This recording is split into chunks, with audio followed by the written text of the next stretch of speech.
محمد وعلى آله وصحبه وسلم تسليما كثيرا. الحمد لله، نحمد الله سبحانه وتعالى ونشكره ونستعينه ونستغفره ونعوذ بالله من شرور أنفسنا ومن سيئات أعمالنا. من يهده الله فلا مضل له ومن يضلل فلا هادي له ولا حول ولا قوة إلا بالله. First of all, I want to welcome Dr. Layla Shahin, who's a member of the Turkish Parliament, and the group of people that came with her. I don't know all the names, but she there she is right there. Stand up maybe, just stand up so they can see you. Yeah, thank you. Alaikum assalam. So she has been at the forefront of women's rights in Turkey, including religious rights, and helping restore the right to wear the hijab for women in Turkey. So she's been a very important person for human rights in Turkey, because certainly religious freedom is a human right according to Islam, la ikraha fid-din, and also to the Western system based on the United Nations 1947, I think it was, or 48, when they ratified the Charter of Human Rights. Religious freedom was at the forefront of those rights. Bismillah ar-Rahman ar-Rahim. So I'm going to finish what we started, inshallah, on the principles derived from Sidi al-Mawaq. And Sidi al-Mawaq is a very important scholar for a number of reasons. One, he was the last scholar of Al-Andalus, quite literally. He was in the delegation that met with Ferdinand and Isabella when they surrendered Granada to the Christians. And that surrender was not by any means an unconditional surrender. They had 80 stipulations in the actual treaty. Because the Muslims were still quite strong, they were able to withstand almost a 2-year siege on the city. It was a walled city, and they had the mountains behind them, so they were able to bring in supplies. And they were hoping that the Muslims from Morocco or Algeria would come to their aid. There's a wonderful scene for anybody who's read Don Quixote. Has anybody in here read that book? Do you remember the lion scene from Algeria? There was a famous scene in that book of the lions that come from Algeria, and everybody's afraid of them, and Don Quixote says, no, open the cage, I'll fight them. And when he opens the cage, they all just kind of yawn and they don't do anything. But that was really an allusion to the fact that the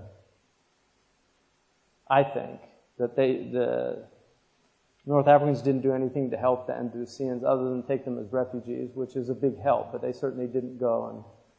Because if you read that book, Don Quixote, which is the first novel in human history, Cervantes spent 7 years in Algeria. He knew Arabic, and a lot of hadiths are actually mentioned in that book as proverbs about the age of chivalry, and the great knight that he's trying to imitate is Amadeus, right? And he claims to have written it, that he found the book, and it was written by Ben Ghazal, an Arab, Hamid Ben Ghazal. Right? So it's a very interesting book, about that period of, and it's only recently, because I read it a couple of times, and I read it in Spain, and it was very clear to me that there were a lot of Islamic motifs, but recently there actually has been research in Western academia about the Islamic influences on Cervantes. So, anyway, back to back to Sidi al-Mawaq. So Sidi al-Mawaq was in that last period. He's considered a authoritative Maliki scholar in both furu' and usul, because fiqh is divided into furu', which is the branches, and those are that would be akin in Western law to what we call statute law. And then usul, which would be akin to constitutional law. So constitutional law gives you the frame by which laws are made. But the statute law are the actual laws that are made from within that frame or matrix of constitutional theory. So usul al-fiqh is the theory behind the legislation. And then fiqh is the actual rulings. And one of the problems with Islamic fiqh, or one of the things that is problematic with Islamic fiqh, is that it's very difficult to implement it as statute law. In fact, the Ottomans attempted with Abdul Majid II, when they did the Tanzimat, they attempted to codify Islamic law because the commercial law in particular was necessary in dealing with the Europeans who had codified legal systems. So they attempted to do it, but the Islamic law is more organic, and it's very difficult to have a hukm that is universally applied in every situation, because the judge will look at every situation as a particular case. It's like the difference between naturopathic medicine and allopathic medicine. In naturopathic medicine, every case of asthma is unique. So Sidi al-Mawaq was both usuli and a faqih. He has a famous commentary, Tajul Iklil, on the Mukhtasar of Khalil, which is the preeminent later abridgment of Maliki law. He was also a student of Minturi, who was a student of Ibn Lub, and this is in the Maqasidi tradition, because the Malikis in particular, but also Abu Hamid al-Ghazali's and Imam al-Juwayni's school is a Maqasidi school that attempts to look at the underlying reasons for the Sharia, getting at the purpose behind the Sharia. And so the maqasid are the aims and ends of Sharia, like what the Sharia is trying to do. And then you have the means to those ends, which is why ahkam can shift based on the maqsad, the purpose behind it. And that makes it very difficult, because it needs very creative legal minds to work within that framework. In the West, you have things like the Supreme Court, where these are where the creative minds are supposed to work to figure out things. But in the Islamic tradition, the judge should really almost be at that level. And traditionally, they really were, in best case scenarios, the judges were of a very high caliber because the training took so many years. In the West, legal training literally takes 3 years, which from a Muslim perspective is insane.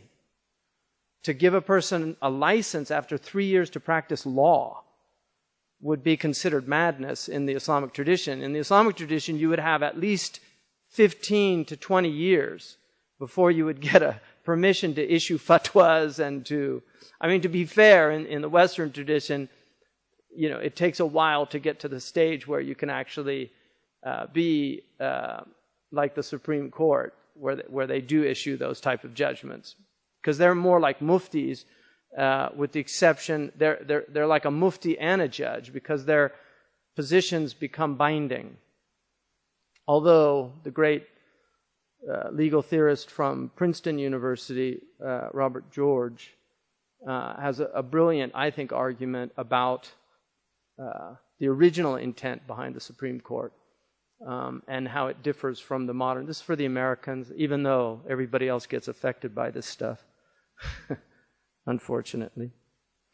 So he says, حُكْمًا مَكْرُوهُ عَدَمُ نَقْضِهِ بَعْدَ وُقُوعِهِ. We talked about that yesterday. The ruling of a makruh is that you don't rescind the ruling once it's happened. Somebody asked me after the class for an example. An example of that would be marriage contracts, certain marriage contracts could be makruh, and so it would be, you would tell them not to do it. But once it's happened, it's not haram, and what's happened is marriage. And so you're not going to rescind the marriage because of something that was makruh and not haram that was done. النهي عن الشيء أمر بضده. To command something means to also command to prohibit something means to command the opposite of it generally.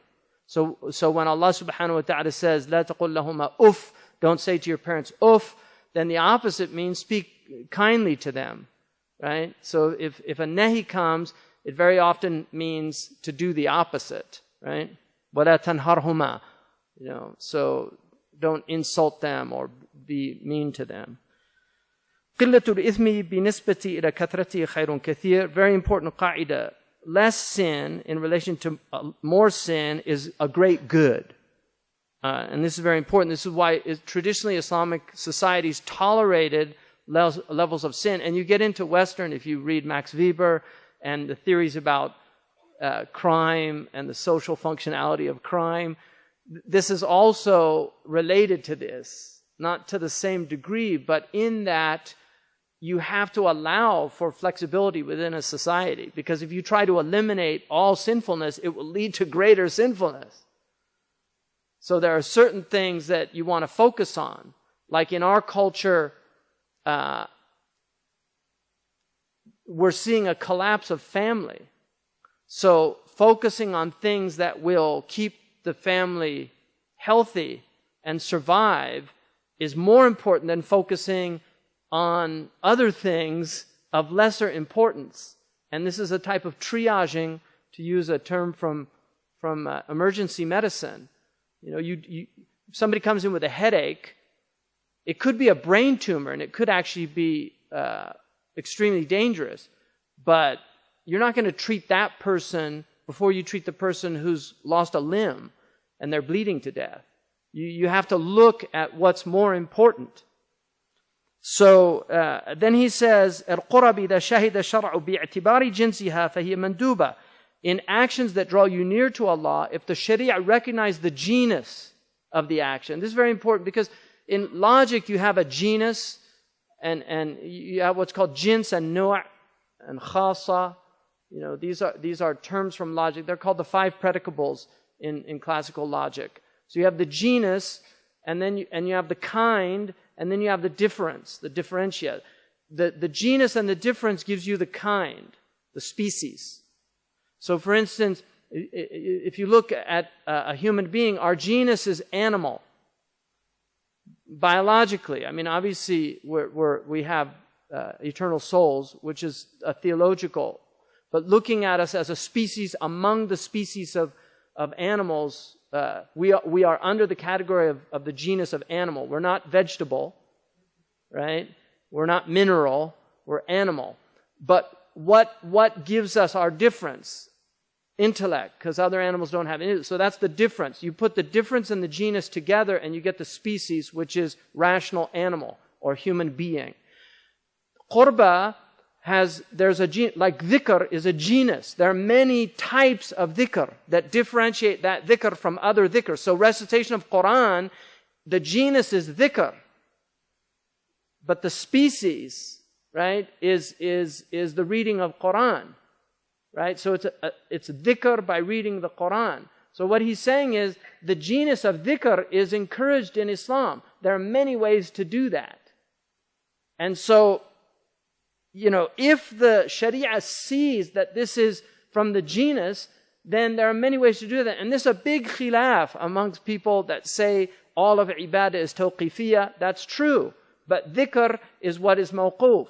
Dhikr is what is from the Prophet. اذكروا الله ذكرا كثيرا. Do much mention of God. اذكروا الله الذين يذكرون الله قياما وقعودا وعلى جنوبهم.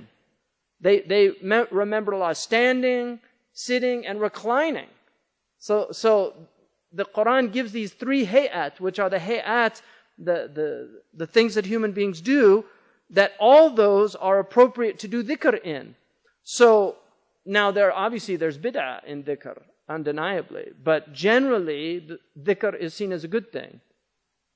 النوافل ما قدر الشرع أن في فعله ثوابا من غير أن أمر به أو رغب فيه أو فعله. So the nawafil are those things that the Sharia says there's a reward in. So dhikr is a type of nafila, and there's a reward in doing dhikr.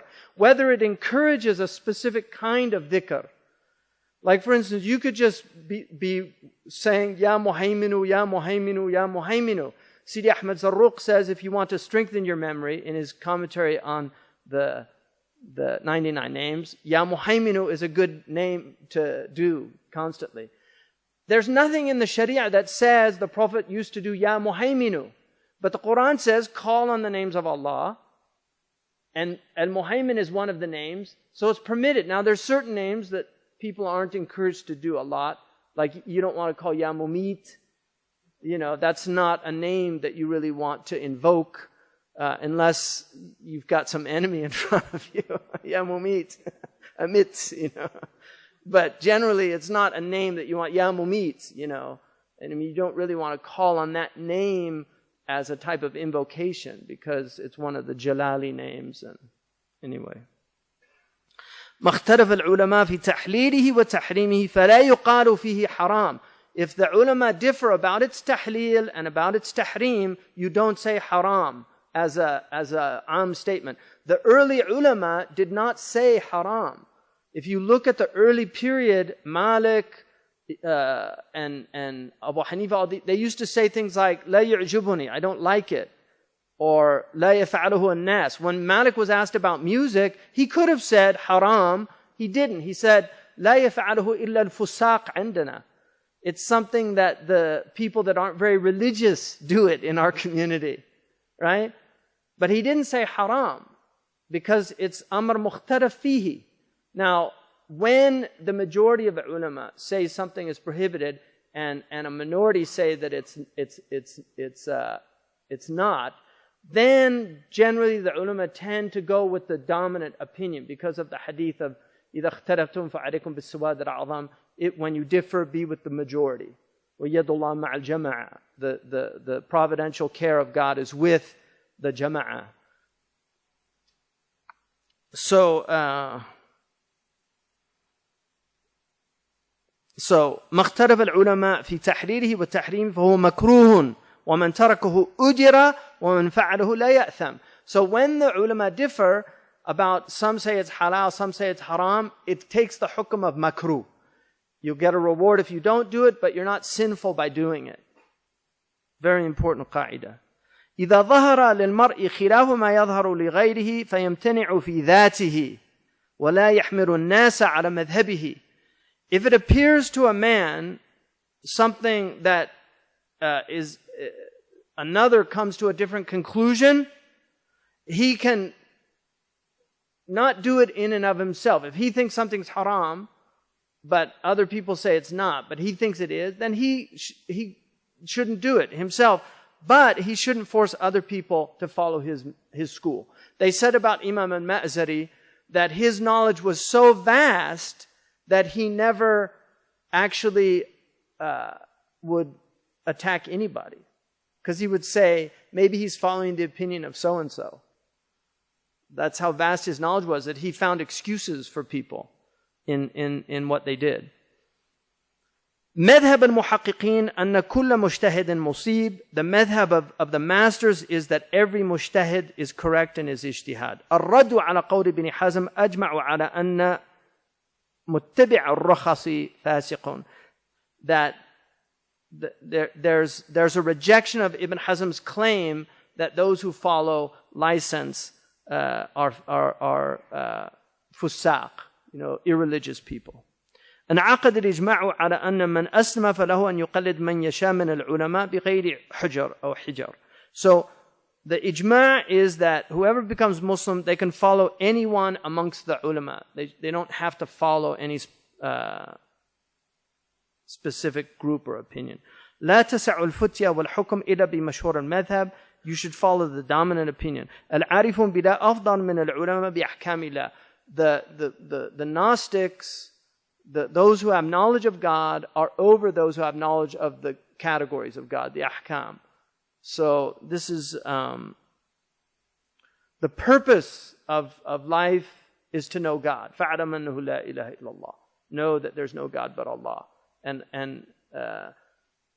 Allah subhanahu wa ta'ala says, شَهِدَ اللَّهُ أَنَّهُ لَا إِلَهَ إِلَّا اللَّهِ. Right? وَالْمَلَائِكَةُ وَأُولُو الْعِلْمِ قَائِمًا بِالْقِسْطِ. So the angels are witnessing that there's no God but God.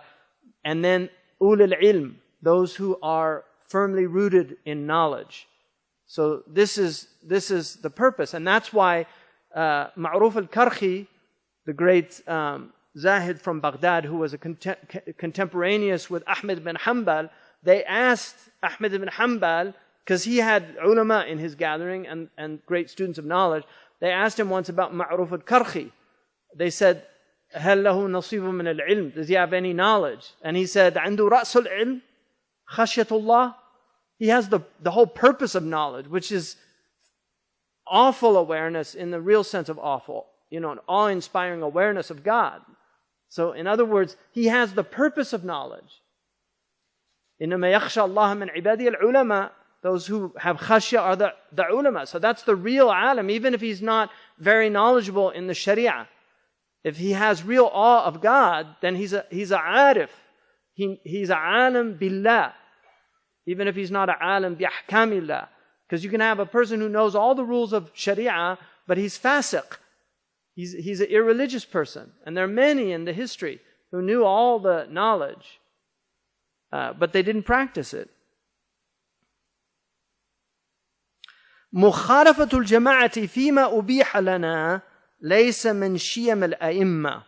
Going against the group in those things that are permitted for us is not from the habits of the imams, of the leaders. In other words, you shouldn't go against the urf of a people in the mubahat. So if they stand up, as long as the person doesn't want them to stand up, if the urf of a people is to stand up, or clapping, things like that, this is a'raf. If you start going against these things, you create fitna in a community. And this is part of this book is written to end fitna. Right? And too many Muslims, really, they want to just enforce their views, believing very often that they're rightly guided in these things, thinking that this is what's expected. We have to condemn these things. And they'll bring hadith to prove it. They'll bring verses of Quran to prove it. But this is not the way of the ulama of our tradition. The ulama were very gentle in their amr bil ma'ruf and nahi anil munkar. They weren't harsh with people.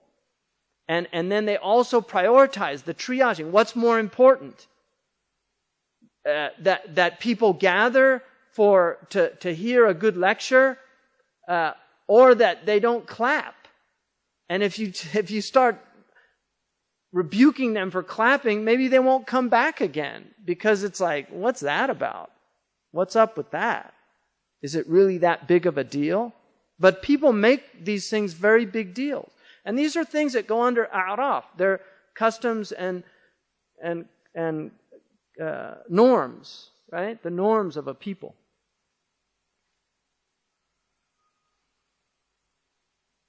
المعصية لا تنقلب أبدا مكرومة بسبب النية. And then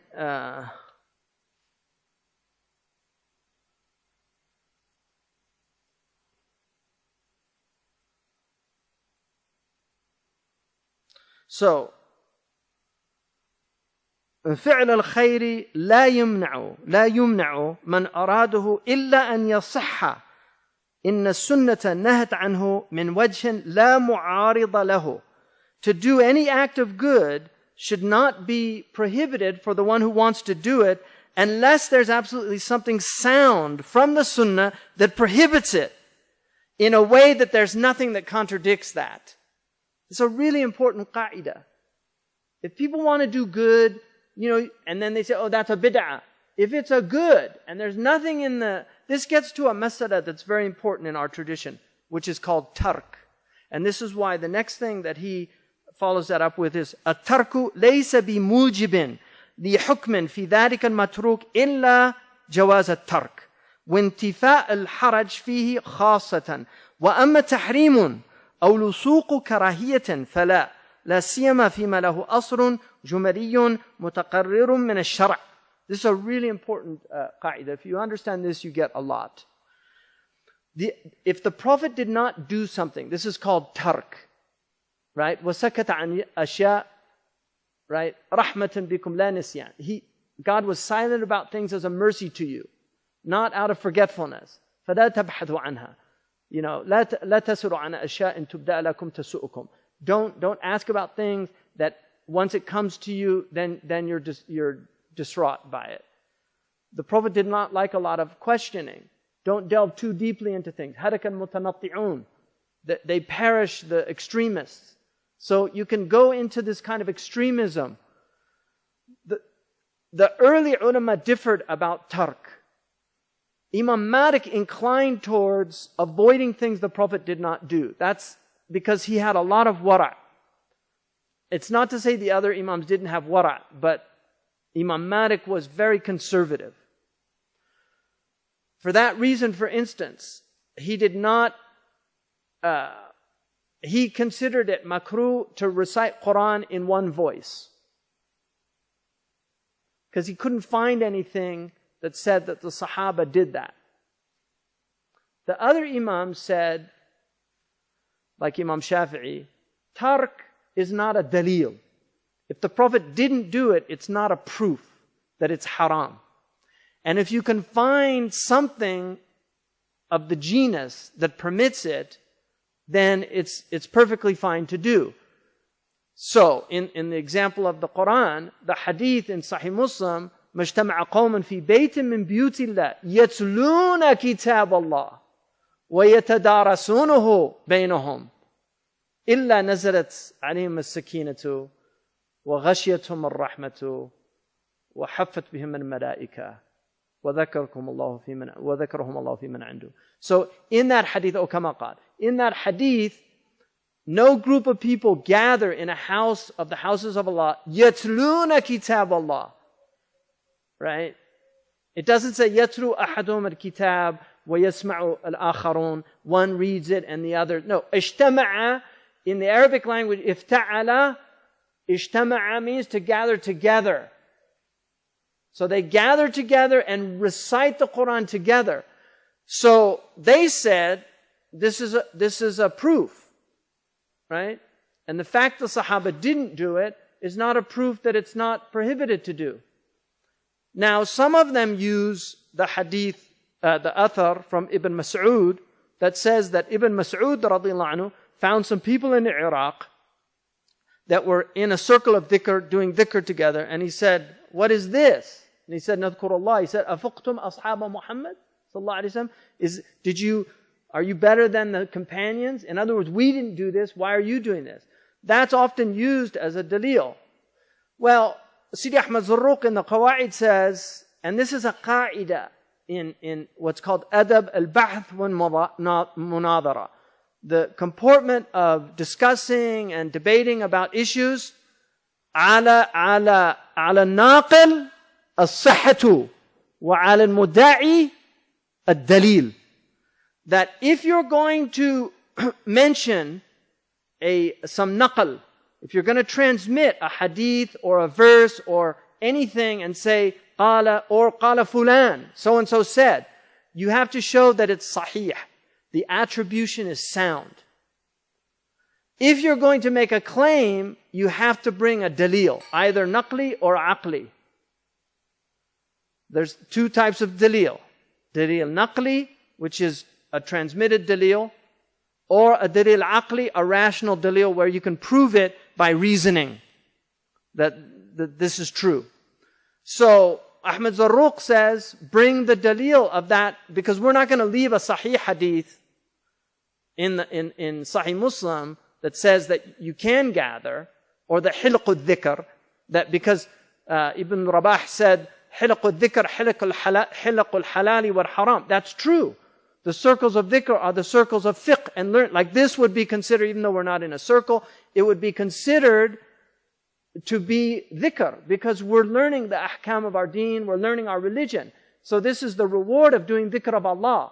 which is higher than sitting and saying Subhanallah, Alhamdulillah, which is good. وَفِي كُلٍّ خَيْرٍ. There's good in that. But the way of knowledge is a higher way of the two. So that's really important about tark. And Shaykh Abdullah bin Bayya wrote a really important book, Al-Mashahid min al-Maqasid, about this very issue, proving that tark, if it's understood properly, will resolve most of the conflict, the religious conflict in our community where people say that's haram. Because if it's a masala, if it's related to tark, then you can't use it as a proof against people. To say the Prophet didn't eat something doesn't mean that it's prohibited to eat. Now, it's true, Sahaba, when the Prophet, they brought him lizard, the Arabs used to eat lizard. In fact, the Persians made fun of them, calling them akratul dab, the lizard eaters. The Arabs used to eat lizard. Well, when you're starving, lizard will taste pretty good. It's like one of the Zuhad who used to eat really, really bad bread, and one of his friends came and he said, "How do you eat that stuff?" He said, "By not eating it for several days." It'll taste pretty good, right? So, I'll give you an example. And this is how we get spoiled. When I was in the Sahara, no bread. Now, in the West, most people do not eat bread on their own. They have to put butter on it, put something else on it, right? But if you haven't had bread for a really long time, bread on its own tastes really good. And that's the idea behind it. So,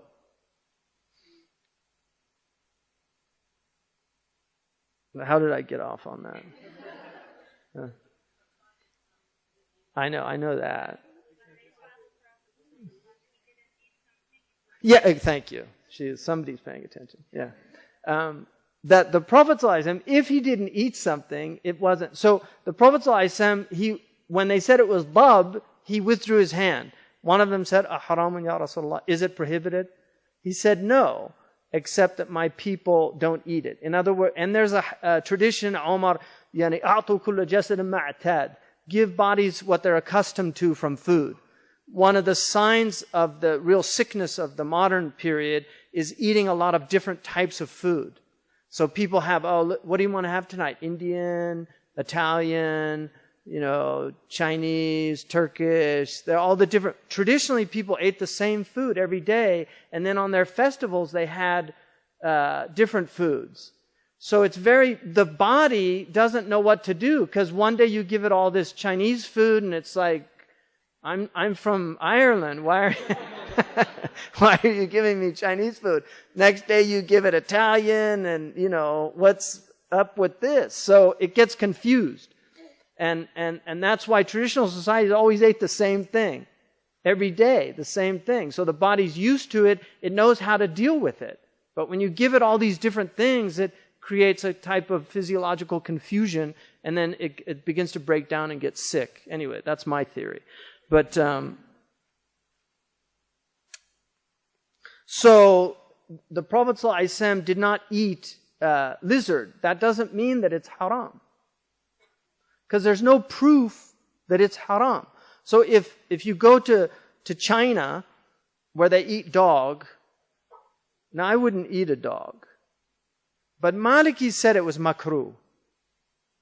In fact,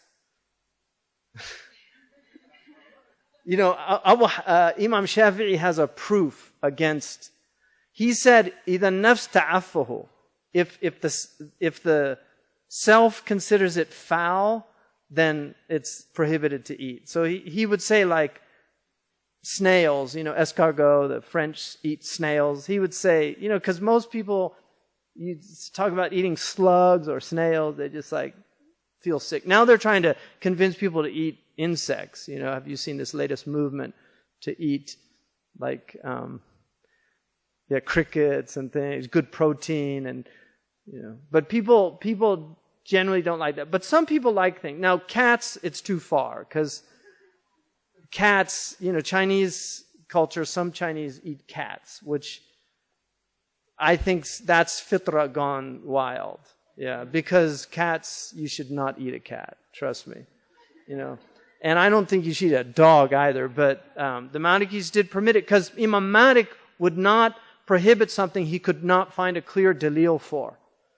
So he said it's makruh. Even khinzir al-bahar, which is what we call the porpoise. You know, porpoise is from a Greek word which means pig. So it was called the pig of the ocean because it has a snout. And it's related to the dolphin. They're from the same family. The dolphin is called dukhas or dolphin. They asked Malik about eating porpoise, right? Khinzir al-bahar. And he said, Antum sammaytumuhu khinzira.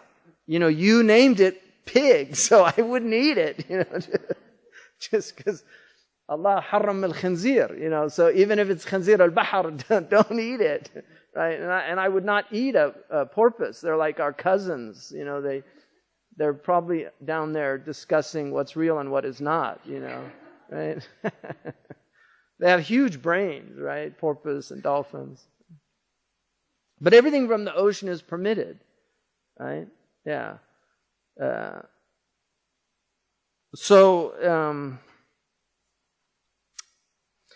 كما ترك السلف الأول الحديث المروي غير معمول به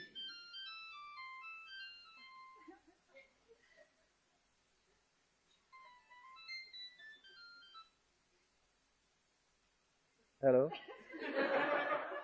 Hello? Was somebody recording?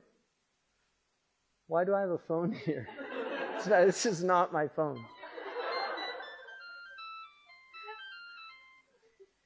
Hello? Assalamu alaikum. Naam. Hello? Türkçe bilmiyorum.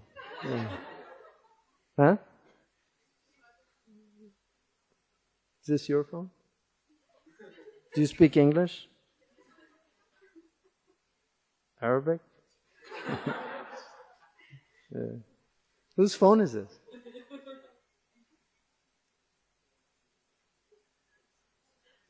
Oh. Oh, it's not? Okay. Well, that's a case for minding your own business, right? So, just as the Salaf would leave a hadith, غير معمول به. This is really important. Malik left many hadith that were absolutely sahih because he didn't find anybody practicing them. And he didn't feel comfortable taking a hadith that nobody practiced because these are the tabi'een. He had 600 teachers from the tabi'een. They studied with the Sahaba. And he said that if it was a practice, it surely would have been implemented. And one of the proofs of the people of Medina about this was if the imam fell from if the muezzin fell from the minaret, everybody would have been talking about it. So if the Prophet ﷺ emphasized something, it would have been widely known. So he would leave hadiths that were solitary that he couldn't find action on. I'll give you one example of that. It is absolutely sahih that the Prophet said not to fast on Friday. He found all the people in Medina fasting on Friday as a virtuous day to fast. And so he said, I'm not going to take a solitary hadith that is only probabilistic when the people of this city who were with the Sahaba are fasting on Friday as a virtuous day to fast. And so he said, and this is why the hadith is not, you know, everybody says, إِذَا صَحَ الْحَدِيث فَهُوَ مَذْهَبِي. If it's a sound hadith, this is what I follow. That's not a categorical statement. That statement has to be constrained by other considerations. Because if every sahih hadith was taken, you would have a lot of confusion. Because some hadiths contradict other hadiths, and either they try to find out how, if it's abrogated or abrogating, and that's the case, like in camel doing, wudu from cooked food, which was initially something that the Prophet did. But then after that, he said, that it was fine. Or, for instance, not having children for the first 4 years. after a child. And then he permitted it. So these are type things that you'll find in the hadith that the Muslims, the ulama squared away, but not all of them were squared. And so for that reason, there's a difference. So he's saying, and this is why Ibn Wahb, one of the greatest scholars of hadith tradition, he's from the Rijal of the people of Sahih. Ibn Wahb said, أكثرت من الحديث حتى تحيرت. I learned so many hadith, I became confused. وَلَوْلَا مَالِكٌ وَلَيْث لَهَلَكْتُ. And had it not been for Malik and Layth, these two great fuqaha, I would have perished in my confusion. He said, I went to Malik and I would tell him a hadith, he said, دَعَهُ, leave it. It's غير معمول به. It's not a hadith that's acted upon. Imam Malik knew over 100,000 hadith. In the Muwatta, there are less than 800 hadiths. Out of all those hadiths that he learned, there's only, because the hadith literature is for the ulama. Unless it relates to Fadail al-Amal in books like Riyad al-Salihin, Arba'in al-Nawawiyah, those type books they can be learned, and there's a great blessing in hadith. But if you go in untrained into the hadith literature, you'll be on a new deen every day. Because you're going to find something, and then later you'll find something that contradicts it, and this is the reality of hadith. So the hadith literature traditionally was for the ulama. It wasn't for urd al-nas, the majority of people. It was for the ulama. And he says, فَكَذَلِكَ نَحْنُ بِالرِّوَايَةِ. And we are the same with the riwayah, the fuqaha. نَعْمَلُ بِعَمْرِ الشِّيُوخِ. We follow the teachers. وَنَتْرُكَ الرِّوَايَةِ. So if our shaykh says something, then we follow that. This is for at the level of before you're a mujtahid. If you're a mujtahid, then you don't have to. But if somebody is less than the rutbah, the rank of ijtihad, then they follow what the ulama said about these things. Or else, and this is why the hadith is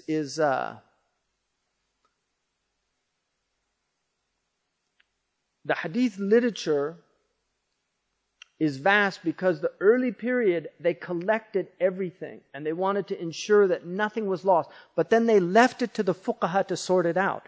And so the muhaddithun are called sayadila. They're the pharmacists, and the fuqaha were called the doctors. You don't want the pharmacist prescribing the medicine, because he doesn't know how to prescribe. What he knows is whether the medicine is useful or not.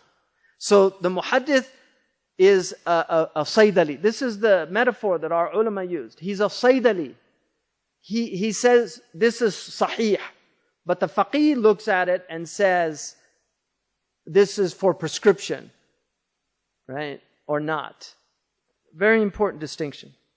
So he said, أو نذكرها على أن نسلمها ونحن في ساعة من مخالفتها. Or we can mention it and recognize that we can actually disagree, not disagree, but act opposite of what the riwayah is saying. This is high knowledge. أو نفصح بالتأويل عوضا من التصريح بالنص الصريح. Or we can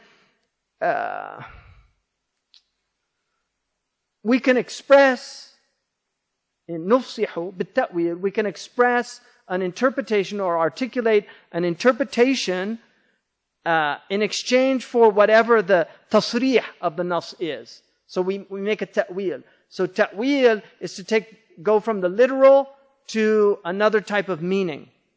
When the literal is something that it's not working out. And there are many examples of that in the tradition.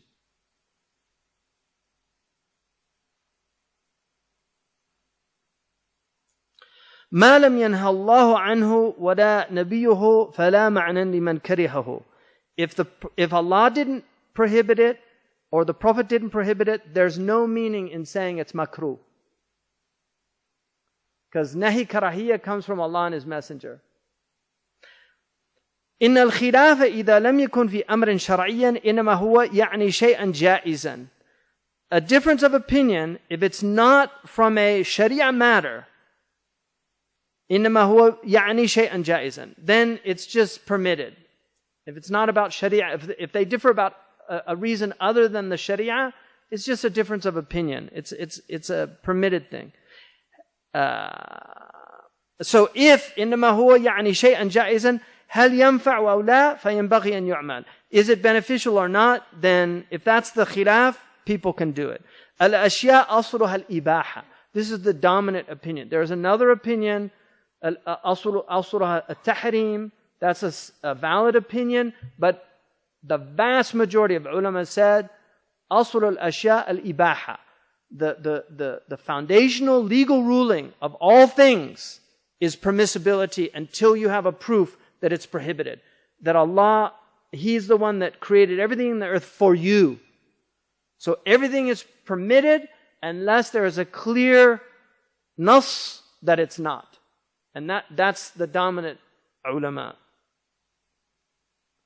وقاية العرض بترك سنة واجب في الدين. Protecting your dignity, even if it means leaving a sunnah, is an obligation in the religion.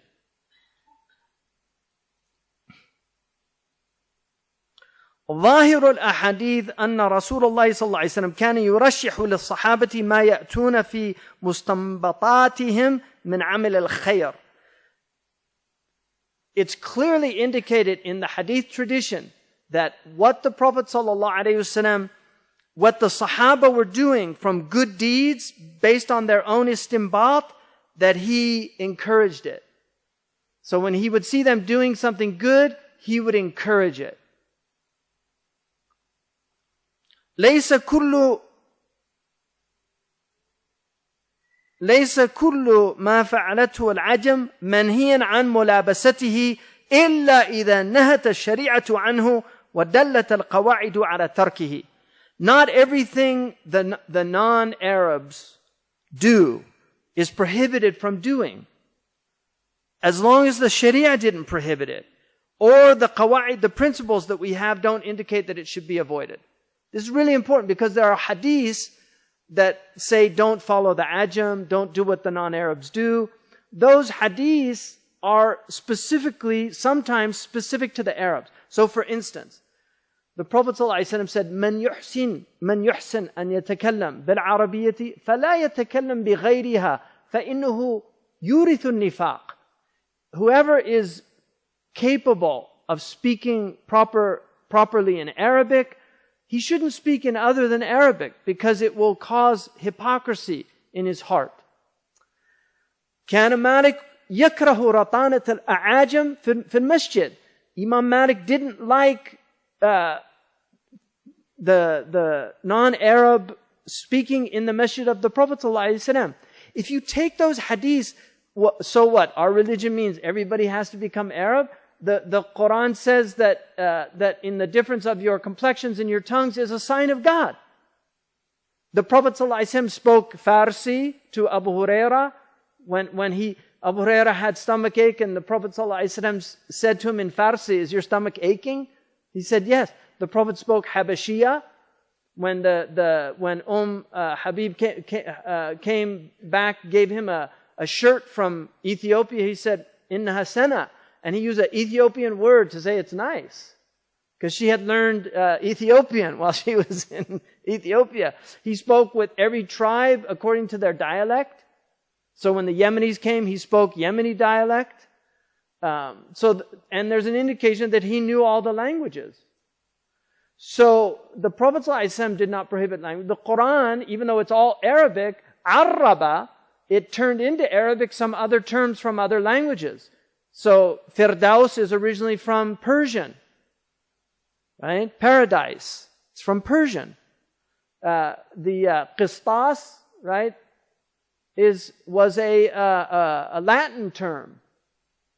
But the Quran, Arab, ala khilaf. I mean, there's a khilaf about this issue. Imam Suyuti wrote a whole book on this subject. So it's a khilaf issue, because inna anzalnahu Quranan Arabiyan, we sent it down as an Arab Quran. There's a khilaf, but generally, it's and then there's a debate about whether Arabic is the mother tongue or Syrianiyya. من عجائب ما ترى العينان أن سؤال القبر بالسرياني. Imam Suyuti said that in the afterlife everybody speaks Syriani. And there's a hadith, it's weak, but it's there, that حب العرب لي ثلاث لأنني عربي والقرآن عربي ولسان أهل الجنة عربي. I'm Arab, the Quran's Arab, and the tongue of the people of paradise is Arabic. But anyway, if you take those hadiths and say, oh, people can't speak Arabic, or I speak Arabic there, I have to speak to you in Imam Shafi'i's first madhab, because he has different madhab stages of his development, he prohibited buying and selling in other than Arabic. في المذهب القديم. Now the reason for that was, he said, if you're going to buy and sell, it has to be in some language, so why should the Arabi yatanazal, why should he go down and go down? Why not make the other one learn Arabic? But then he changed his opinion. Because if you're Arab and you speak Persian, and you want to sell to a Persian and he doesn't speak Arabic, you're not going to have a sale. So you might as well speak Persian, right? So there's nothing wrong with speaking other languages. It's good to learn Arabic. It's the language of our religion. One of the things about the Ottomans is they never imposed Turkish on other civilizations. So when the Ottomans, when they were ruling Egypt, the administrative language was Arabic. When they were ruling Iraq, the administrative language was Arabic, because they didn't have this colonial mentality of imposing. Whereas when the English, no offense to our English brothers and sisters, when the English went to other places, in fact, it's said that the monkeys in India they know language, but they refuse to speak out of fear the English would put them to work. But when the English or the French went, they made everything in French and English. So Moroccan administration became French. Algeria became French. In fact, many Algerians lost their Arabic because of the imposition of French. The English, when they conquered, I'm sorry to, point out the English, but they're one of the great colonizers in human history.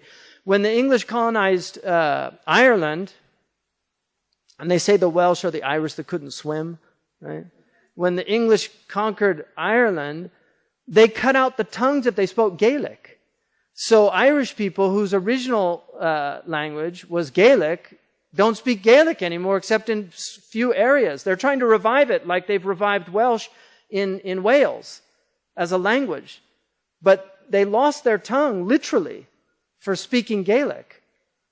This happened in Andalusia. They used to cut out the tongues of Quran teachers so they wouldn't teach the Quran. And now we have our community abandoning the Quran when people lost their lives for teaching the Quran. It's amazing. So, languages are honored in Islam. Every language, every people's language is their language. And that's why in many cultures, a lot of Arabic names went to those cultures, but they didn't adopt only Arabic names. Just like in the West, most Christian people had names from the Bible. So if you meet Western people, it's David and John and Yohanna, Dawood, Jesus, if you're Hispanic, Jesus. But not all the names. Many of the names are like Laurel, right? From ivy, because they were pagans before they were Christians. And so the spirit world was all embodied in the animal and vegetable kingdom. You had native peoples, Aboriginal peoples named after animals very often. So Native American Indians had names that related to animals. The Bedouin Arabs had names related to animals, Fahad and Nimr and Dhi'ib and Jahash and names like that, right? That's tradition. So the Prophet, when he came, he didn't change everybody's names and make them all get new names, right? They have their names that they had in Jahiliyyah, unless the meaning was against a name. Then he would change it. So if they were like Abdul Lat, he would change it. Or Abdul Atiq, he would change it. But he didn't change names. Hamdala, He didn't change. Talha. Talha is the acacia tree because it's hard and it gives shade. And they used tree names because the Arabs really love trees. So people can use names. They don't have to have an Arabic name. And so you go to like Gule in Turkish, right? You have a name like that. It's a Turkish name. Nothing wrong with that. So somebody says, why do you have that name? I mean, my son's named Daniel, right? We were in Mecca and he was in the restaurant and some lady said to him, what's your name? And he said, Daniel. And she said, A'udhu billah, that's not a Muslim name. In Mecca, it's like, and he was like in tears. He comes up to me and I said, what's wrong? He said, she asked my name. I said, Daniel. And then she said it wasn't a Muslim name. And I just went up to her and I said, taqillah. I mean, that's an taqulu ala Allah bighayri ilm. It's a dangerous thing to speak without knowledge. Just shut up. If you don't know something, لا تقف ما ليس لك به علم. Don't go in areas you have no knowledge of. The better response is, I've never heard that name, I didn't know Muslims use that name or something. But to say it's not a Muslim name, because Daniel is in the Qasas al-Anbiya of Ibn Kathir. He has a chapter called Bab Daniel. It's in the Hadith. The Indian and Malay Muslims use it as a name for their children, right? It's the reason Arabs don't use it is because it's a very common name amongst Arab Christians. And they don't want to confuse, traditionally, their children with the Christian children. Right? So that's fine. That's urf. If you want to distinguish yourself. Because the Christians have certain names that they use. Most Arabs can identify Christians by their names. Whether they're Coptic or Lebanese or... because they use certain names the Muslims don't use and vice versa. So that's an example just of you can use any name that's good if it's from your culture. If you want to call your child, a good name, that's fine. Or if you want to use the names like John, if you're a convert to Islam or you're raised in the West and you want to use John instead of Yahya, the Turks say Mehmet. They don't say Muhammad. They say Mehmet. There's nothing wrong with that. And that's why Joshua becomes Joshua. For instance, in the Quran, you have Ibrahim, which is Qira'ah Sab'iyya, and then you have Ibrahim, which is a Qira'ah Sab'iyya. It's a valid recitation. So if you called your son Ibrahim, it's as valid as Ibrahim, because it's a sound Qira'ah. Or if you want to call him Abraham, there's nothing wrong with that. These are issues that, were resolved centuries ago. And they just shouldn't be issues anymore. But this is when ignorance becomes widespread in a community. All these problems arise. And then humility of just not having that basic thing to say, I didn't know that. I mean, people say that, like, really? I didn't know that. Well, gee, do you know everything? I mean, is it really surprising that you should say, I didn't know that? There's lots of things you don't know. I remember years ago, I was in the Emirates and they brought these tiny little finger bananas that I'd never seen before from India. And I was like, subhanallah, I've never seen a banana like that. And the sheikh said to me, there are many things you've never seen in this world. Right? That was a good lesson for me. There are many things that you've never seen in this world. And there's even more things that in the next world that we haven't seen. مَا لَا عَيْنٌ رَأَتْ وَلَا أُذُنٌ سَمِعَتْ وَلَا خَطَرَ عَلَى قَلْبِ بَشَرٍ. No eye has seen or ear has heard or even occurred to the heart of a human being. That's the akhirah. Ibn Abbas said, لَيْسَ فِي الْآخِرَةِ مِنَ الدُّنْيَا إِلَّا الْأَسْمَاء. The only thing the dunya and akhirah share is the names. The realities are completely different. So it's, when the Quran says there's grapes in paradise, don't think they're like these grapes down here, right? Where you have to spit out the seeds.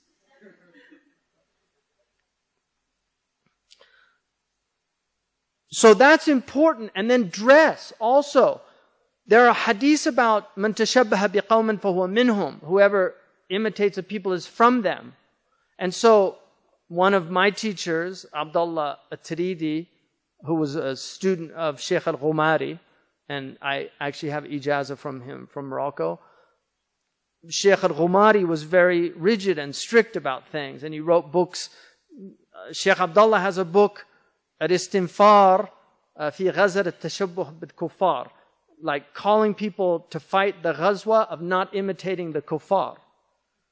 And that's his book. And it's all these hadiths. It's a litany of hadith about not imitating non-Arabs, about don't dress like the Ajam, and don't... Sidi al-Mawaq said all of the hadith that relate to not imitating the Ajam are specific to the Arab. They have no relationship to Ajam that become Muslim. So this idea of not dressing like, and then you see converts who suddenly put on a robe and a ghutra, thinking that this is Islam. There's no dress of Islam. There is no dress in this religion that is specific to the religion. The Prophet ﷺ wore a Habashi shirt. He wore a Roman shirt. It was a Romani, qamis Romani. Kana dayiq. It had narrow sleeves. He wore a Yemeni red striped jubba that one of the Sahaba said, I never saw anything more beautiful than the Prophet in that red striped jubba, sallallahu alaihi wasallam. So he was international in his dress. He didn't wear anything specific to indicate. Now he did wear a turban. And he did cover his head. But he also went hasir al-ras to show that it wasn't haram not to cover your head. The Andalusians, the urf of the Andalusians was not to wear anything on their head. So the Andalusians did not, in Mauritania, the Mauritanian urf for the men is not to wear anything. They have the turban wrapped around their neck, and then when they go out in the sun, they put it on. Sheikh Abdullah bin Bayya, all the time, he just, right when he gets inside, he pulls off his turban and he puts it down. Right? So the turban, undeniably, it's arguable that it's from the Sunnah. There's a khilaf about it, but it's arguable. But, let me give you an example. The Maliki said, it's only Sunnah if you do it with tahniq. So you have to do the turban wrapped under the chin, because that's the way the Prophet ﷺ wore his turban, with a du'aba, wearing like the way Jama'at Tabligh puts down and has two, they have two coming out. The Prophet did that. But he wore it under his neck. And this is why the Muhannak was the alim who had the tahniq. He reached a level and he started wearing the turban with the tahniq. So Uthman Danfodio says, if it doesn't have the tahniq, it's not sunnah. So if you put a turban on your head, it's a turban, but it's not the sunnah turban. That's his opinion. Other scholars didn't go by that. So these are khilaf issues. So if the urf is not to wear the hat, which is the common urf in most places now, not to cover the head for males. But it's actually not good for you because the sun goes through the hair, and if you're in areas where there's a lot of sun, it's actually very bad to be exposed to sun. You can get cancer. That's why if you go to a dermatologist, they'll check your hair, under your hair, because it's a very common place to get skin cancer.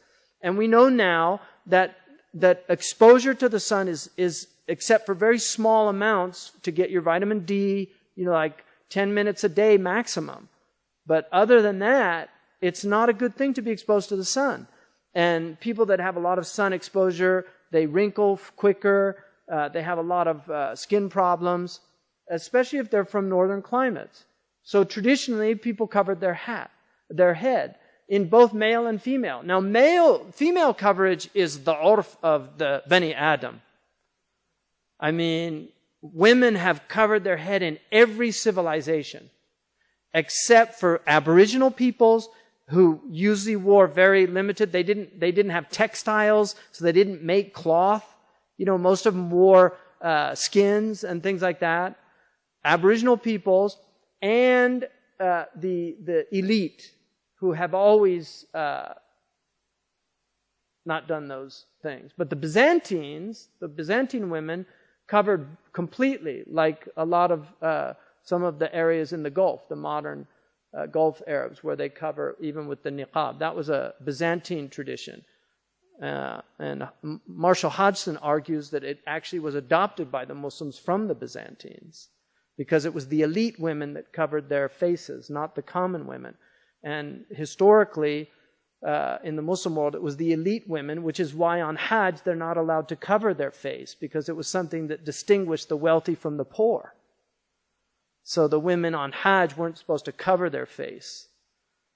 And that's a khilaf issue. I don't want to get into that, because some madhabs say that the face is awra. The majority is not. But there are some of the ulama that said the face of a woman is awra, she should cover her face.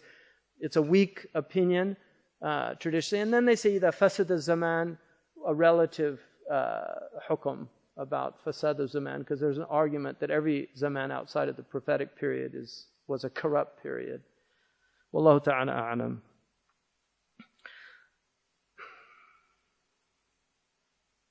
يختص النهي بما يفعله الأعاجم على خلاف مقتضى شرعنا، أما ما فعلوه على وفق الندب أو الإيجاب أو الإباحة في شرعنا فلا نترك ذلك لأجل تعاطيهم إياه. So if non-Muslims, I mean he's really talking about non-Muslims here, if non-Muslims do something, the prohibition of imitating them is in only those things that go against our Sharia. As for what they do that is either encouraged or an obligation or permitted in our Sharia, we don't leave it because they do it. Right? We don't leave it because they do it. ينبغي للمتورع أن يتورع في خاصة نفسه ولا يحل له ولا يجوز أن يحمل عليه أهله وعياله. The one who is scrupulous in his practice should only be scrupulous in what pertains to himself. It is not permissible for him to force his family or his children to follow that same. This is great wisdom, because this is what drives kids out of Islam. When you try to force them, you take the strictest opinions and you try to force it on your children, it makes them rebel. This is great wisdom. العامي لو زنى أو سرق كان خيرا له من أن يتكلم في العلم ولا يعلم ولا سيما فيما يتعلق بالله وأسمائه وكلامه. A common person, and a common person is somebody who's not from the ulama. Everybody, yeah, and then, I mean, you have degrees. Like most of us are tulab al-ilm. You know, we're students of knowledge. And all of you, inshallah, are students of knowledge. The alim is like Sheikh Abdullah bin Bayya is a alim.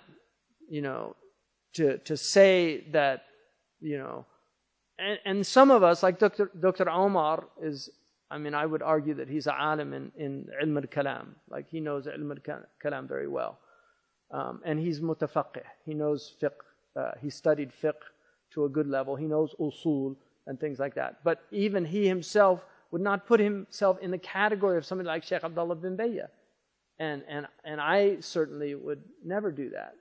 So we have students of knowledge that are from ammat al-ulama. You know, they're like the amma of the scholars. All right? So they're not from the amma per se, but they're also not really from the khasa. All right?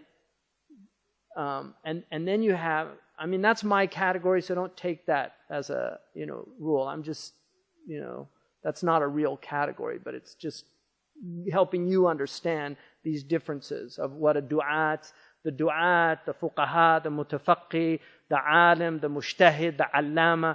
These are all terms that are important to distinguish and are not distinguished anymore. So anybody that memorizes Quran now and can give a good talk, people think he's alim, which is a real problem, because ilm takes years to master, and especially it has to be done at the hands of masters. And autodidacts can be very dangerous for this religion. So that's very important. He's saying that for a common person to fornicate or steal is better for him than to speak about knowledge without knowledge. This is not a gratuitous statement. It's not an incorrect statement. It's based on the verse in the Quran, قُلْ إِنَّمَا حَرَّمَ رَبِّيَ الْفَوَاحِشَ. Say, إنما, only, my Lord has only prohibited al-fawahisha, ma dhahara minha wa ma batan. Inward and outward fawahish. Fahisha in Arabic is kullu ma yaqbahu dhikruhu 'inda al-Arab yusamma fahisha. Everything that the Arabs don't like to say explicitly, they call it a fahisha. So if they don't want to mention the sin, they just say fahisha. Hadihi fahisha. It could be theft, it could be fornication, it could be adultery, it could be stealing. But generally, it's applied to sexual sins. Generally. So, لا تقربوا الزنا. Like, don't go near zina, fornication. إنه كان فاحشة. Allah calls it a fahisha. ما ظهر, what's manifest from it, those things that are done with the limbs and you can see it. وما بطن, those things hidden in the heart, like hiqad and bughd and hasad and ujub, arrogance, kibr, those type of things are والإثم, and then general sinfulness. والبغي بغير الحق, and then oppressing, unjustly oppressing people, baghi, right? وأن تشركوا بالله ما لم ينزل به سلطانا. So this is the maratib of sinful sin. This is maratib al-dhanb. These are the degrees of sin. The first and least harmful are the natural sins. Theft generally is done because somebody's in need, and then they can become accustomed to it. But generally, theft is when people are in need. So it's understandable why people steal. Fornication is an appetite of the animal nature. It's understandable why people can do that. But oppression, now you're getting into something that is really oppressing another person is something that's really and then shirk, associating with Allah, taking the right of Allah who created you and acting in rebellion against His right. But the last one, وَأَن تَقُولُوا عَلَى اللَّهِ مَا لَا تَعْلَمُونَ. Ibn Qayyim al-Jawziyah in I'lam al-Muwaqqi'in says, these are the degrees, and the highest and worst sin, which is more sinful than shirk, the unforgivable sin, is to speak about God and you don't know what you're talking about. And that's why all of our ulama, when they ended their statements, they said, Wallahu ta'ala a'lam. Allah knows better. That's His way of getting out of saying something about God. In other words, I'm doing my best, but I'm not going to put myself in a danger. I saw a quote-unquote fatwa from somebody about the moon sighting, and it was saying calculations, and this is the haqq, and everybody should follow this. And at the end, it didn't say, Wallahu ta'ala a'lam. You know, which is an indication the person doesn't know anything about knowledge. Because that's just a basic standard of, or just say, I think I'm right, but I could be wrong. You just say that. Because it's ijtihad. But to say this is the haqq, that's أن تقولوا على الله ما لا تعلمون. You're saying what you don't have any authority to say. You have no authority. And this is in His asma, in His sifat, in His ahkam, in all those things that relate to God, in the deen itself. This is why our ulama didn't like to say haram. They would say, لا يعجبني, I don't like it. You shouldn't do it. دعه, leave it. But to say, هذا haram, that's why the later ulama tended to use it, because there was so much. In the early period, the wara' was strong, so if the alim said, don't do it, people didn't do it. But over time, they stopped responding. And so they started saying it's haram. They got more assertive because they were, and they genuinely believed it was haram. But I think that early period needs to be restored, because haram doesn't mean anything anymore. And so everybody's now in danger of perdition. I mean, they had a fatwa from a leading Muslim institution that seeing the film Nuh is haram. Noah. It's not Nuh, it's Noah. Seeing the film Noah with the Australian actor, right? Russell Crowe. Yeah, thank you.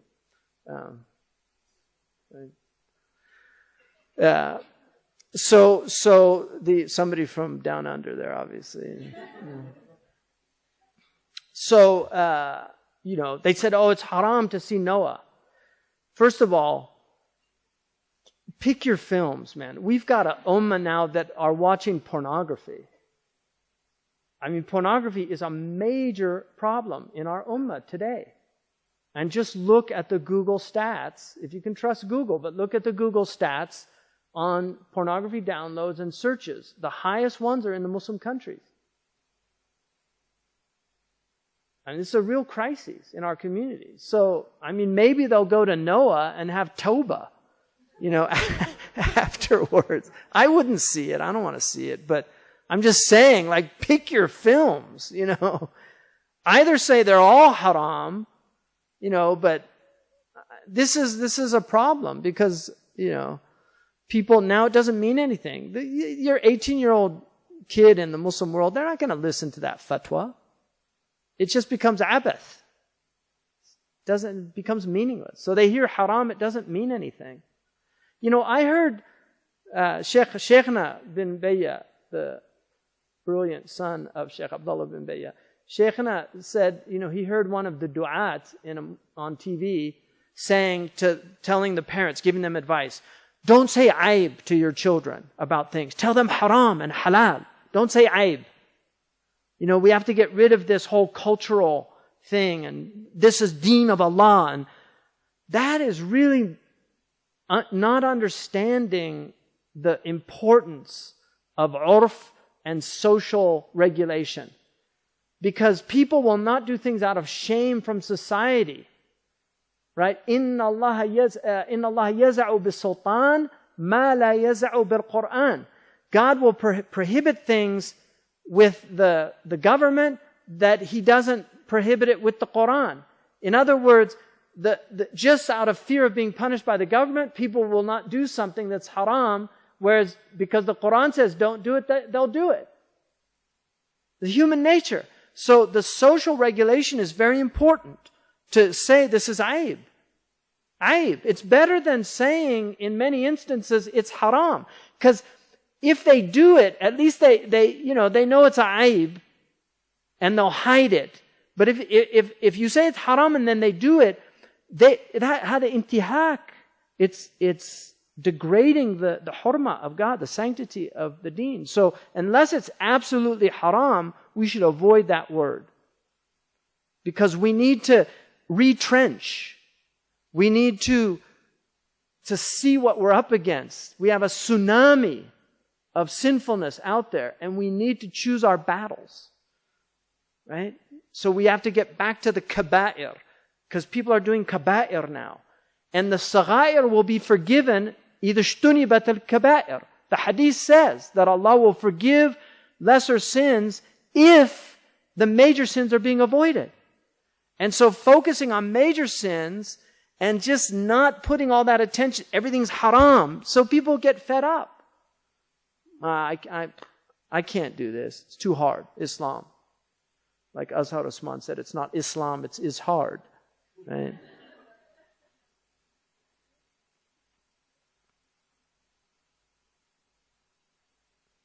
الفضائل والترغيبات تنقل على غير الوجه الذي تنقل عليه الأحكام.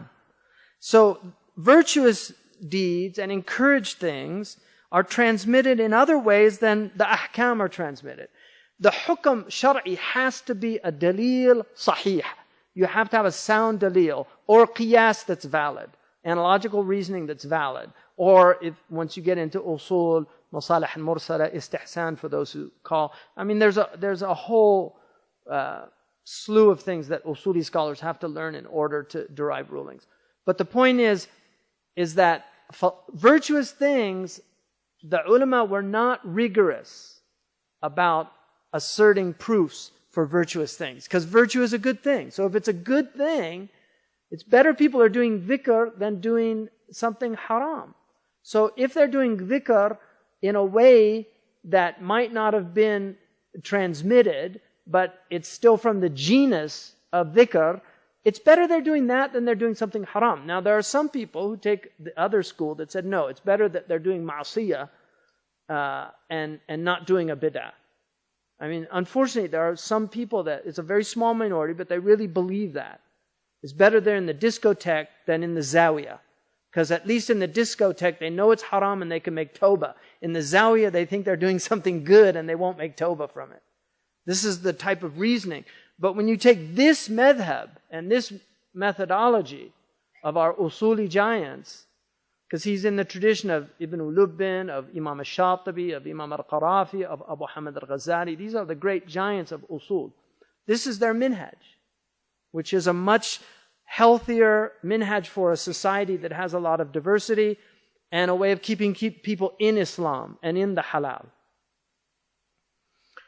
And this is why then he says, لما في ذلك من الاستناس في الترغيب على الطاعة والإعانة في النفس لكي يحصل لها شيء من أخرها, because this will help them to do obedient things and in order that they might get their akhirah. You know, instead of making everything haram and chasing them out of the religion, it's better that you try to find makharij for them, of ways of keeping them in the haram, either by taking weaker opinions or taking sound interpretations, things like that. This is what our ulama did to keep people in the halal. They didn't want them in the haram. So they would do everything they could to get them out of the haram. One of the things he says in this book is about, you know, if you have somebody addicted to alcohol, teach them the oud. Because the alcohol is mujma' ala tahrimihi. He said the oud is mukhtarif fihi. And he said that music has a type of intoxication that's similar to alcohol. So you can get them out of the haram into a difference of opinion and help them. But if you try to take him from his alcohol to be like in the masjid praying in the first rank, he said it's too wide. You go shwaya shwaya. Just take them little by yawash yawash. You know, take them little by little, right? Just slowly get. You know, this is hikmah. This is wisdom. The Prophet ﷺ was very gentle with people. He took them slowly. He didn't take them all at once. I mean, they were drinking alcohol. Look how long it took for alcohol to be prohibited. Because had he brought all the ahkam at once, they wouldn't have become Muslim. It's too much. So he had to strengthen their iman. You know, so if somebody comes into Islam, don't force them into all these things. I mean, I had a case, I'll give you a personal example. There was a lady who became Muslim with me, and the first thing she asked about was makeup, because she had been told that it was haram. And I just said to her, no, don't worry about makeup. It's not important. It's fine. Wear your makeup, right? People who heard me, some of the, a'udhu billah, you know, he permits makeup, and you know.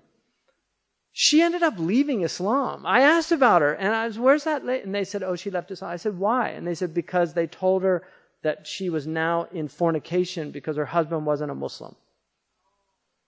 And she just left Islam. It's just amazing. You know, these people have no fear of God. You know, no fear of God. I had another case of a woman who called me, and she had become Muslim. She's a very highly educated woman. Her husband was highly educated. She called me because somebody gave her my number, because she was being told she had to leave her husband because they were no longer valid to be married because he wasn't a Muslim. She loved her husband. She had kids with him. And so she called me, and I told her, no, you don't have to leave your husband as long as he's not opposing your Islam. You can stay with her. 6 months later, he became Muslim. You know, now I wouldn't have known that had it not been for Sheikh Abdullah bin Bayya. And it's a weak opinion. But in this age, those are the opinions that you need to keep people in the fold. And it's an opinion on Ali ibn Abi Talib, you know, which has, the chain is sound. So, you know, it's better to say, I don't know, or, you know. And then he finally, a few more things. Madhab al-Sufiya. Now, when they say the Sufiya, don't think of what we call Sufis today. Like, you know, people know, like, if you're from Pakistan, you go to Baba Farid, or, you know, from India, you go to these places where and you'll see people tying little ribbons to tombs and things like that, and people say they're Sufis. The Sufis were the original Sufis were ulama. They were not ignorant people. They were ulama.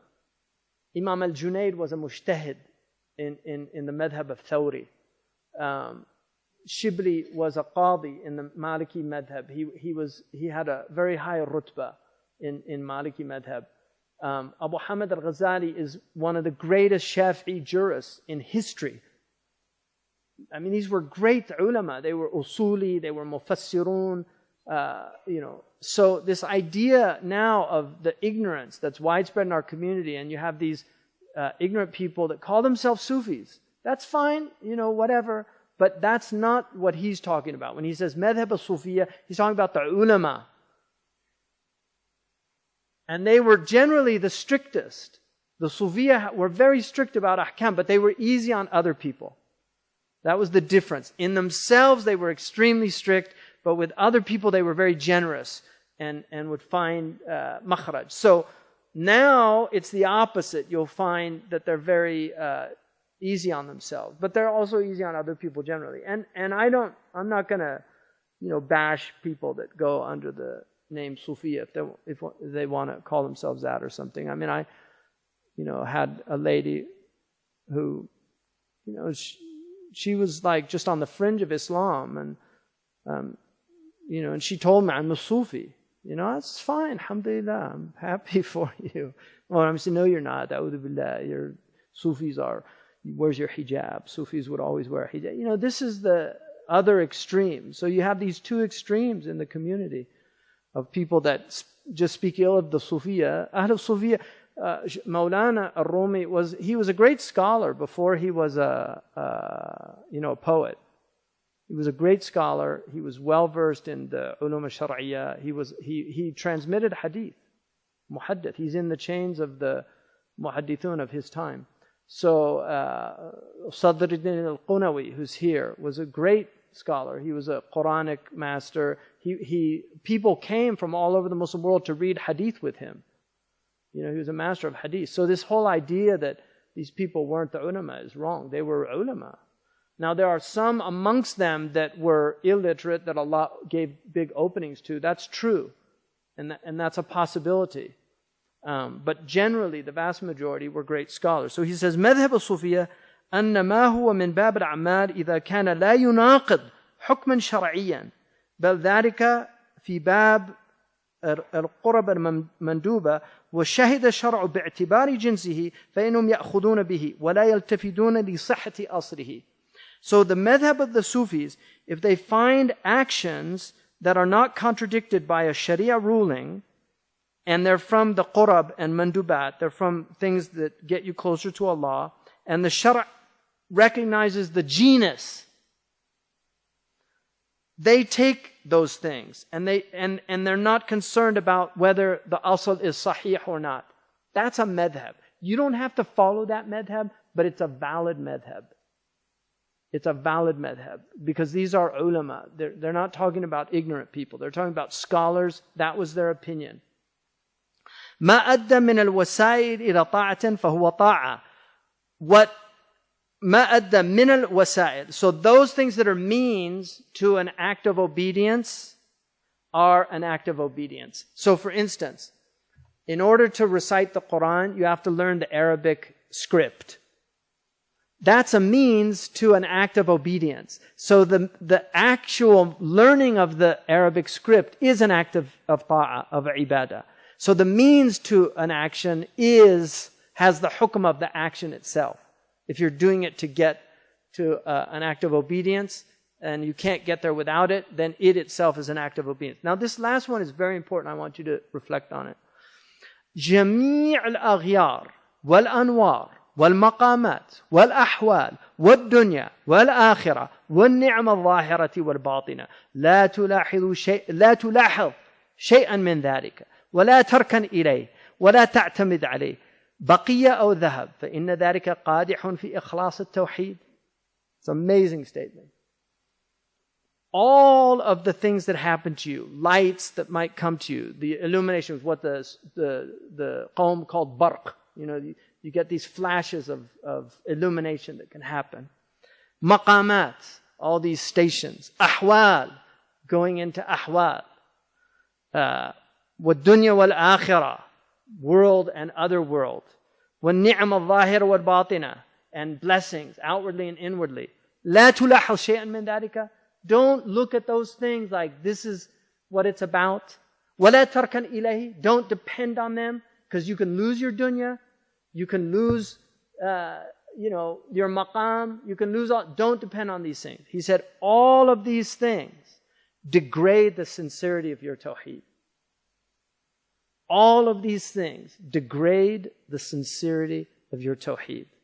Murabat al-Hajj told me once, because I asked him about those, kashf and ahwal and things. He said, لا نلتفت إليها. He said, we don't consider those things. He said, نعبد الله لأنه قال اعبدوا ربكم. He said, we worship Allah because He said worship us. Whatever gifts He might give us in that worship, that's His affair. It's not our affair. We don't worship Him for the gifts. We worship Him just because of the gift of life, and that we're commanded to worship Him. Simple as that. Alhamdulillah. 15 minutes, that was 15 minutes ago? Yeah, okay. Allah yubarak fi. I want to thank, she left I think already, but the Member of Parliament, Layla, Dr. Layla, and her group. Thank you for coming and honoring us, and tashakkur edirim. So, barakallahu fikum, subhanakallah wa bihamdika, ashhadu an la ilaha illa anta, astaghfiruka wa atubu ilayk.